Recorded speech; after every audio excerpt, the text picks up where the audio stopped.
Pourquoi ils ont peur d'aller aux élections? C'est un doux pays où il y faisait beau et bon vivre. La démocratie respirait, même s'il lui arrivait de s'essouffler. Mais elle vivait quand même et tenait à vivre. Cette belle démocratie, on nous l'enviait. La parole était libre, nos écrits, quoique irrévérencieux, restaient dans la bienséance par leur pertinence gouailleuse.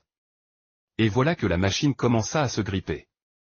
La faute à des individus qui, dans leur frénésia, tuaient un opposant, écrivirent un infect scénario que le plus parfait idiot ne pouvait admettre. Même si des gens, animés par une haine aveugle, ont voulu nous vendre le navet. Des dizaines de morts, un pays divisé, des infrastructures saccagées et la plus grande université du pays fermée pour des raisons politiques pendant que l'arène de lutte ouvrait grandement ses portes en même temps que des casernes étaient construites en veux-tu en voilà. Celui qu'il voulait, tuer, politiquement s'entend, et entre quatre murs et sa formation politique dissoute. Mais lui et ses faucons ont oublié que l'on peut tout emprisonner sauf la pensée. La formation du principal opposant tient debout et nargue ceux qui pronostiquaient sa mort ainsi que la réduction au silence d'eux. Ces animateurs considérés comme des suppôts de Satan. Depuis sa cellule, le leader reste le maître du jeu politique et avance ses pions qui font perdre le sommeil au pouvoir.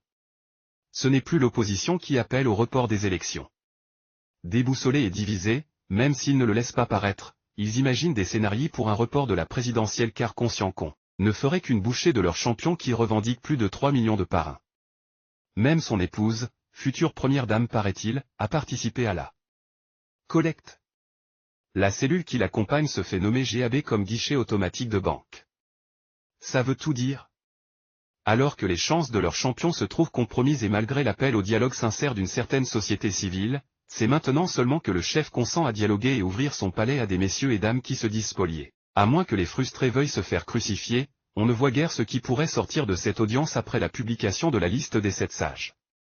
Où prétendu-t-elle reprendre ce parrainage, c'est se retrouver avec une centaine de candidats au moins chaque Sénégalais s'imaginant un destin présidentiel.